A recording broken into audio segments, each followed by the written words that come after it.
YouTube, hindi ko alam. Pero hindi ko kinuha yung pera na yan kasi yun talaga yung naging sagot ko. Pero anyway, I appreciate it. So, nakita nyo naman na willing siya magbigay ng 10,000 piso. So, ganun yung puso. Mabait nga. May bait talaga yung yung si Ka-Easy Jersey. May bait na sadyang sarili niya.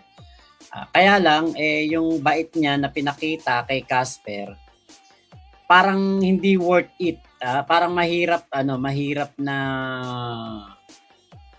kahit nakabutihan yun, parang mahirap matanggap sa part ni Makagago. Kasi nga, syempre, grabe ang ginawa nitong mag-amo na to kay MG. Kaya nandun talaga na hindi agad-agad mapapatawad talaga ni MG yan si Casper. Lalong-lalo naman si Kulaong. Okay, Math Controls, tama Mac. Iba-iba naman kayo sa dyanang dinana sa Kulaong Group. Si Boss MG kasi talagang nanggigil kay Casper at kinalaban nga din siya by influence of Kulaong. Yun, totoo yun. Buti na lang din yung si Ka-Easy Jersey, naligtas siya dyan kay Casper. Kuya Henry, Mac, pabati naman sa ate ko ng happy birthday. Heidi Roscom ba yan? Heidi Roscom. Hello po, happy birthday Heidi Roscom. Ayan, mabuhay po kayo hanggang gusto nyo. Hanggang Roscom family na lang ang nabubuhay sa mundo. Kayong lahat na pamilya, magsama kayo at magmahalang kayo habang buhay. Kayong magkakapatid. Naku, napakaswerte nyo po sa inyong kapatid na si Kuya Henry. Napakabait na bata. Ate Agnes, sayang talaga may tumulong na kay Casper kaso nawala din. Talagang pinagdikit kay Norms minamalas. Totoo naman. Ginusto rin naman ni Casper yun. Bahala siya sa buhay niya. Puso nitong tao na ito, mahusay din naman pala. So, yun na yun. So, dyan na lang nagtatapos yun, mga kahombre ko. Hanggang doon na lang yan, Ngunit, may willing daw ho, mga kahombre ko. Yan. Lumabas na naman ho sa eksena, mga kahombre ko. Ang ating si Doting Daga, mga kahombre ko. Ikaw ba isang OFW? At ikaw ay awang-awa na sa nangyari na at dito. Abante na natin to. Forward. Punalaan siya. Gra! Kausap ko si Casper kanina, matagal kami nag-usap. Kunin punalaan siya. Grabe mga kahombre ko, talagang willing daw yan tulugan si Casper, aba? Antindi mga kahombre ko. Ngayon, meron hong lumabas na matitinding wiretap mga kahombre ko galing sa page na Fuji News mga kahombre ko, no? Grabe, maririnig ho natin ang di umano'y boses ni Alex Pabella. Ulitin ko lang mga kahombre ko, Ang wiretap mga kahombre ko ay hindi ho tinatanggap sa korte mga kahombre ko. At dito, talagang pwede kang makasuhan ng Data Privacy Act mga kahombre ko. Pero syempre, hindi naman tayo naglabas nito. So, umbaga, magre-react lang tayo dito. So, antindi talaga ni Fuji News mga kahombre ko. Antindi ho talaga nito, no? Buha ka ng ina mo, Genius, wala ka nang magawa sa buhay mo, di ba? Ayon ho, sa wiretap na nilabas ni Fuji News, aba, mga kahombre ko, ang tindi ho nito, Pakinggan nyo kung siya nga talaga to. Hindi ko alam kung siya talaga to. Kasi hindi naman to authenticated and all. Pero I don't know. Pakinggan natin. Hindi naman siya nilaglag ni Casper. Iwas nga si Casper dun sa mga... Kausap ko si Casper kanina, matagal kami nag-usap. Kunin punalaan siya. Hindi man nilaglag yan. Yan ay... yung salita lang ni Casper. Iwas sa masyadong controversial. Aba, so pinapalabas ho dito mga kahombre ko na hindi naman pala nilaglag ni Casper si Norman Mangusin. Aba, ang tindi mga kahombre ko. Makikita natin dito, nakukuhanin daw ho, di umano ni Alex si Casper. Aba, tindi. Iwas sa masyadong controversial. Saka natakot siya, wala naman siyang kaso. Sabi ko kay Casper, kung may kaso ka, huwag ka matakot, tawagan mo ako. Piyasahan ko ikaw, kahit magkano yan. Hanggang yung kaso na yan. Kung sa magtataho kundi pinakamataas sa kaso dun prostrated home, attempted home, serious physical injuries. Ganun lang yun. Lahat yung may bail, kahit prostrated pa yun.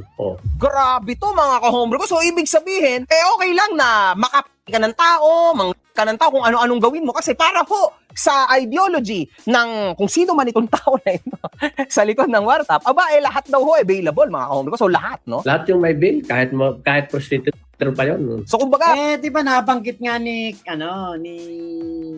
Alex na siya'y dating namundok. Naging commander pa daw siya, di ba? Baka sanay siya doon. parang sobra hong yaman, no, ng tao na ito, kung sino man itong nasa Nangyari pa talaga yan, puta. Nasa wiretap na ito, napakatindi. Aba, ang tindi, mga ka-hombre ko, no? Iba ho talaga, ang dekalibre, no? Pagsasabi ka ng tao, kailangan dekalibre. Huwag maaba, hombre. Oo. Na kung siya man ito, mga ka-hombre ko, pero, meron hong matitinding mga salita, no, na madalas din lumabas sa bibig ni Alex through his videos na lumabas din ho sa wiretap na to. Ay, baka medyo maililink na natin to kay Alex. Ewan ko lang. Ito, pakinggan pa natin, mga ka-hombre ko. Sabi ko nga siya, mga dagang dingding lang yung mga yan. Dagang dingding lang yung mga yan. Dagang dingding lang yung mga yan. Inuulit ko, mga dagang dingding lamang kayo. Inuulit ko, mga dagang dingding lamang kayo. Ay, okay. Eh di wow. Aba! Naglabas ho ng napakatinding statement nito. Dapat to, mga ka-hombre ko, ilalagay nyo to sa t-shirt. Bebenta talaga to. Kailan naman mampakalapin niya yung usapan na yan? Walang problema sa akin yan. That is my favor to me.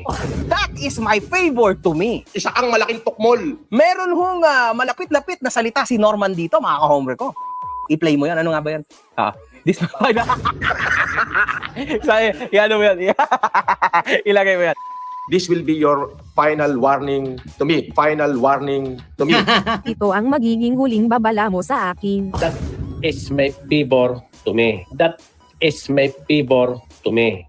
Yan ang favor ko sa akin. Grabe, no? Ang gagaling nila, di ba? Napakatindi, mga ka-hombre ko. So parang ang lapit ho, no, sa realidad. Ito, mukhang yung kumpare ho ni Norman na si Alex.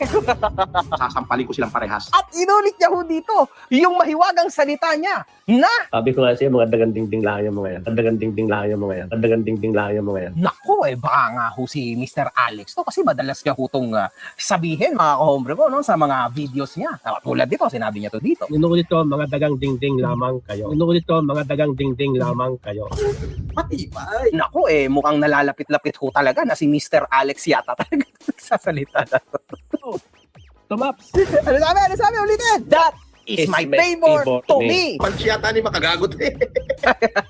Grabe, mga ka-hombre ko, ang tindi ho talaga ni Mr. Alex kasi lalong-lalo na, mga ka-hombre ko, mukhang talagang marami talagang connection to at dekalibre to, mga ka-hombre ko. At isa pa, That is my favor to me.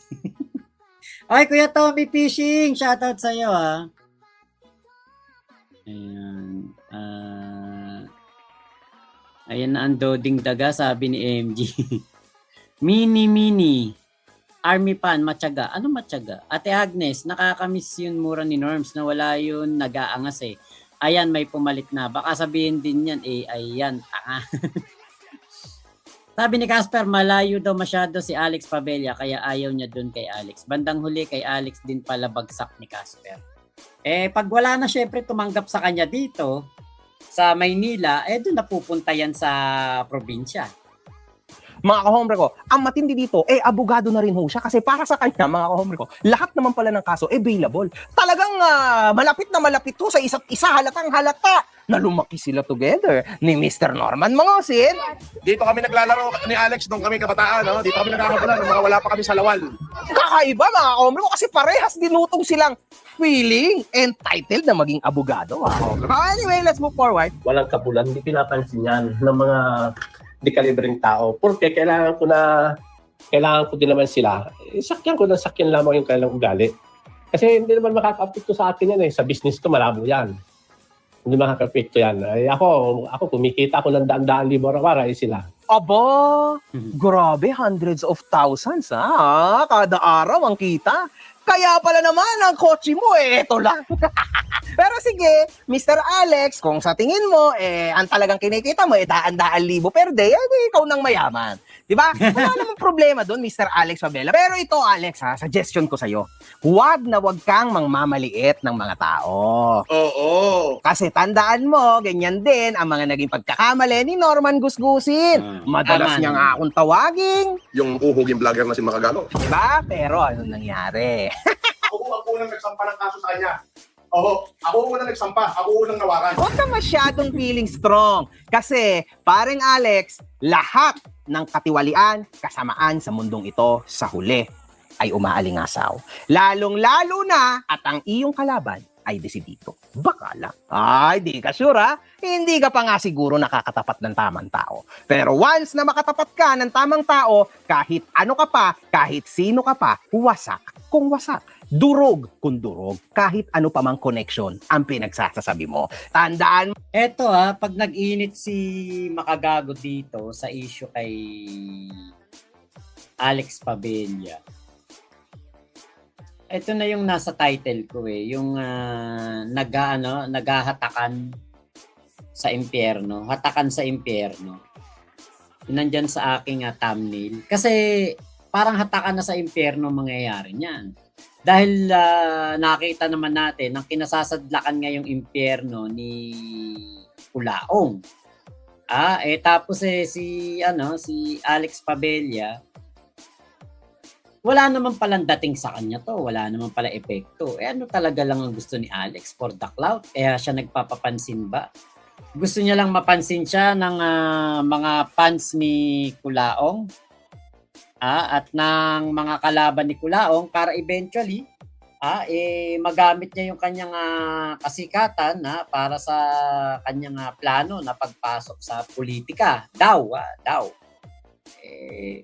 Kaya lang pangit kasi, pangit yung image na binubuo ni Alex Okay na sana na kay MJS siya, 'di ba? Kasi yun na yung yun na yung impression o yun na yung pagkakakilala sa kanya. Sino ba yung Alex Pabella? Yun yung na kay MJS kasi yumaman dahil sa pagtitinda ng tingi-tinging gasolina. Ngayon napakarami ng gasolinahan, napakayaman na. Yun. Ang ganda nun, 'di ba? Biruin mo, self-made millionaire ka. Nanggaling ka talaga sa baba. Umakyat ka sa pagiging milyonaryo, na iahon mo ang iyong sarili sa kahirapan. Tapos 'di ba, ganito yung kababagsakan mo. Tinatarantado ka lang sa SOCMED nila Don Sebastian. Nila Debunk FLM. 'Di ba? Hindi worth it yung pagtatanggol kay Culaong o pagpapahype kay Culaong kasi wala kang mapapalang mabuti. Yun ang pinakatama na masasabi. Wala kang mapapalang mabuti kay Culaong. Maghahatakan lang kayo pababa sa impyerno. mo, Alex, ang mga politiko na madalas mong ipagyabang, once na nalagay ka sa spotlight, hindi ka na niyan kilala. Mag-isa mo lang ding haharapin ang mga problema mo. Ask me about it kasi marami akong alam dyan. Yun nga Ate Aire, di ba? Tanging pera lang talaga ang meron siya. Tanging pera lang. Kung karisma sa SOCMED, wala. Hindi makarisma. Kung diskarte sa pagpapasikat, kahit mamigay siya ng mamigay dyan ng kung ano-ano, hindi pa rin babango yung pangalan niya Bakit? Ang dami nang gumagawa niyan. Ang dami nang naggugud Samaritan dyan, poverty corn. Diba? Ang dami nang gumagawa niyan Kaya yung style ni Alex na ganyan, na parang pinapakita niya na angat siya, yun naman talaga, angat siya, pero ang totoo, di ba, angat lang siya sa pera. Kasi yun nga meron nga siyang pera marami siyang gasolinahan. Baka dun lang siya angat. Di ba? Pero yung sa isip, lahat tayo angat sa kanya. Bakit? Hindi tayo sasama sa kriminal. Hindi tayo sasama sa mga ganyang tao na mga sugarol, kriminal, scammer. Hindi tayo didikit yan. Diba? Yun lang, diba?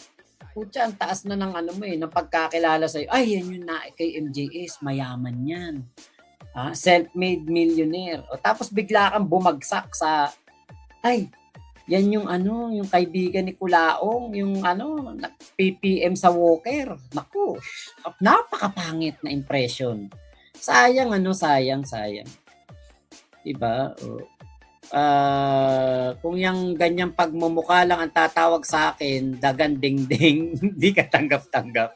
Surot sa lumang papag si Alex. Uy, grabe ka naman, Ate Ira. Napakalaking kalapastanganan naman yung sinasabi mo. Hindi ba nakakahiya sa mga surot? Inano mo si Alex na surot? Hindi ba nakakahiya sa mga surot? DOM, dirty old man. Yun nga, Ate Paris Franzi. Ate Agnes, I can see any logic in there. Sa maling tao pa sumama si Alex. May pera na siya, dumikit pa siya kay Norms. Yun nga eh. Big Mama, wala talaga karisma yun, Mac, at wala din siyang itsura. Lilima pa buhok, may pera lang meron siya. Yun lang talaga, pera, kayamanan siguro. Yun lang talaga. Pero tandaan nating lahat, money can't buy happiness. 'Di ba? Kaya nga ganyan si Alex hindi siya masaya sa buhay niya. 'Di ba? Kasi ang taong masaya sa buhay, naku, hindi po sasama kay Kulaong. Si Alex kasi, eto siya si Alex. I don't want peace. I want problems always. No, I want problem always, sabi ni Alex. I don't want peace. Ayaw niya ng katahimikan. Ang gusto niya, problem always. I don't want peace. I want problems always. Di ba? Sorry na agad sa mga surot. Okay. Apology accepted. Maintindihan ka ng mga surot, ate. Alam naman nila na bigla ka lang. Okay. Natawa si Ate Agnes. Ang nabibili lang ng walker para masabi, pakis muna. Ang nabibili niya lang walker para masabi, pakis muna. Ay ko, pwede naman po, pero siguro bukod na lang, i-upload ko yung video namin doon kay Kuya Yulin. Tapos ire-reaction ko na lang, ganun na lang. Nag-trending yun kaya lang kasi busy alam yan ni Kuya Henry sa ni Ate Ira, grabe ang busy namin ngayong na to. Tingin ko hanggang katapusan busy kaya siguro next month makakabawi ako ng niyan. Siguro yung ating Kulaong time weekend. Ayan, gawin natin, pwede naman weekend yung natin Kulaong time. Friday.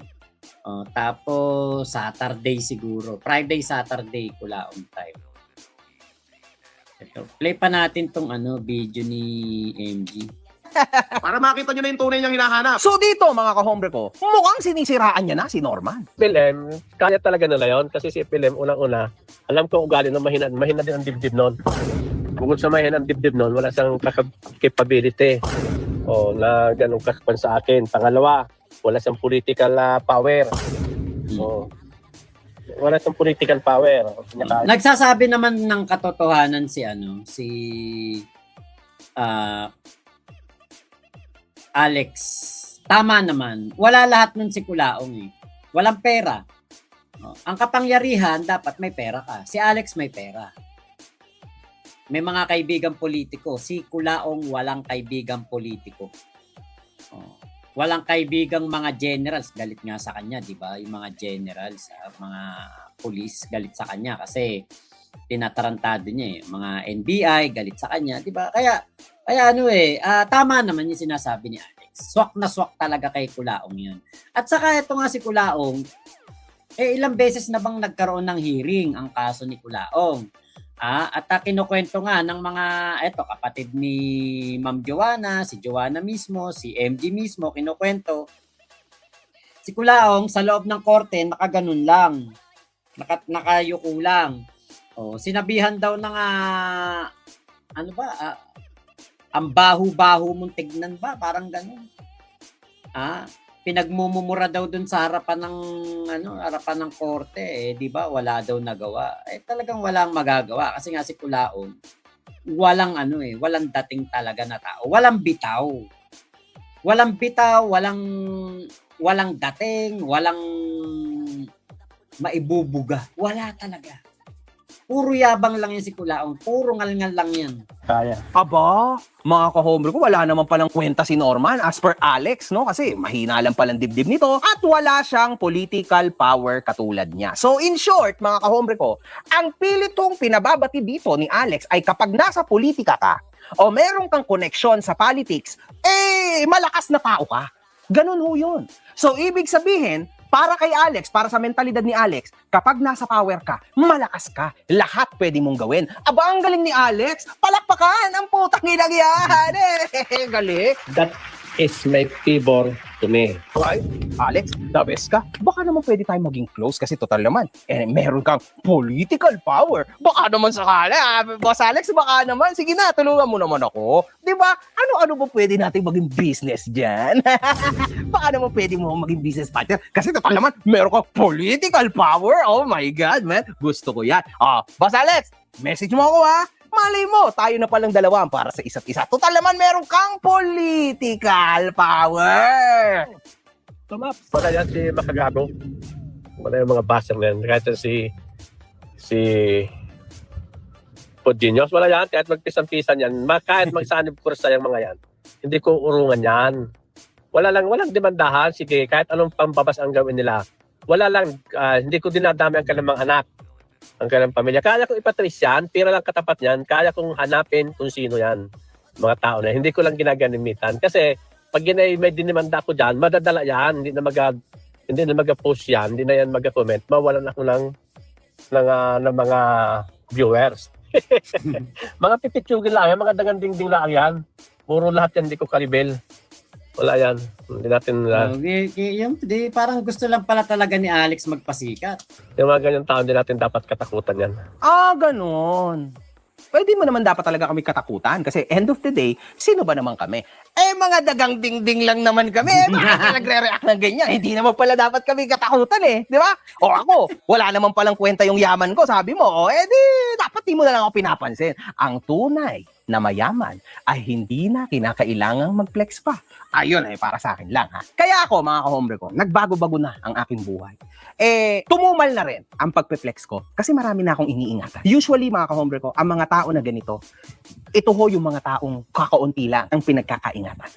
Ako mga ka-hombre ko, tapos na ako sa ganyan. In fact, yung mga flexing niya na madami siyang ginto, madami siya kunong kotse, madami siyang... Tapos na. Kasi si Alex nga noon mahirap lang. Ayan. O sige, P1Y hindi mabasa pangalan mo Good night po. Tinanong niya nasan daw si Kulaong. Hindi po namin alam pero tsak yun, nasa sugalan ngayon. Ate Ira, sure ba kayo boy pa si Kulaong? Parang nag-reincarnate na dito kay Surut. Ate, kakasorin mo lang sa Surut ano ba maganda? Yung hindi ma-open. Kasi mga insekto ma-open dyan Yung iba naman, wag sa insekto. Ano ba maganda? Putik. Putik siguro. Hindi naman siguro ma-open ng mga putik. Kawig niya si Doding Daga. Trixie Pax, wala na si Decalibre. Sumakabilang buhay na ba? Tapos na kami dyan. Nagawa na namin yan over and over again. So, para sa akin mga ka-hombre ko, pang maliit na tao lang tong ganitong estilo. At kahit kailan, tama naman siya. Wala kang dapat katakutan. Dapat, ang katakutan mo lang ay ang Diyos may kapal at lalong-lalo ng asawa mo at lalong-lalo na ang gobyerno. Okay? Make sure, ang pagpe-flex mo at ang mga pinakikita mo sa social media ay lehitimo kasi kung hindi, malamang, maaari kang masilip. At pag nangyari yon, ngangal-ngal ka. Pero duwag yan, pag nakita ko yan, puta, baka bunutin ko lahat ng buhok sa ilong niya, tsaka ipanguya ko sa kanya. So, ano sinasabi niyo mga kaso sa BIR, marami kong ganyan. Halos yearly, may LA ako. Oo, natural na sa negosyante yan. Pag nanlalaban ako dyan, hindi ako nagbabayad dyan sa sinisili nila. Bago ako magbayad dyan, naglalaban muna kami sa korte. Pag malapit na matapos yung kaso, kung lumalapit na sa akin BIR, nagpapabayad na ng kaya ko. Kasi alam nila may dokumenta ko, matidismiss ang kaso. Ako naman, bilang human consideration na lang sa kanila, binabayaran ko. Kaya wag niyo akong tatakutin sa mga ganyang pasilip sa BIR. Hindi ako takot dyan. Unang-una, si BIR Commissioner, taga dito yan. Mga tropa din ng mga katropa ko yan. Punta kayo sa BIR, report niyo ako. Aba! Ganun pala, no? Yun lang. Paano kaya kung puntahan ko si BIR Commissioner Charlito Martin Mendoza, no? Para magkaintindihan tayo kung totoo nga ba to. Actually, papakita ko tong video na to. Effortan ko kaya to, mga ka-hombre ko. Kung gusto nyo na effortan ko, Kaya nga makagago pangalan niya kasi gago yan eh. Oo. i-comment nyo lang down below. Effort. Okay, yun lang. Effort. Sige nga. Kan ko nga ito, ipapakita ko tong video na to tulad ng ginawa ko noon sa NBI. Try lang natin, ha? Sa CIDG, ganyan. Malay natin, mga kahombre ko, totoo talaga na kinatatakutan si Mr. Alex Pabella ng BIR, no? Kasi, ano to eh, mabigat to itong mga salitang to, mga kahombre ko. O, para sa mga taga-BIR dyan, totoo ho ba to na after a while, na kung ano mang mangyari, kayo, parang nangangatog ang mga binti nyo kay Mr. Alex kasi later on, kumbaga, nagpapakumbaba na lang kayo kasi, wala eh. Si Alex yan eh. So natatakot pala kayo kay Alex, BIR? Mapunta kayo sa BIR, report niyo ako. Tapos ngayon, mga kahombre ko, ito naman ang sinabi ni Boss Alex. Sumilong na si MG, sumilong na, mainit na dun eh.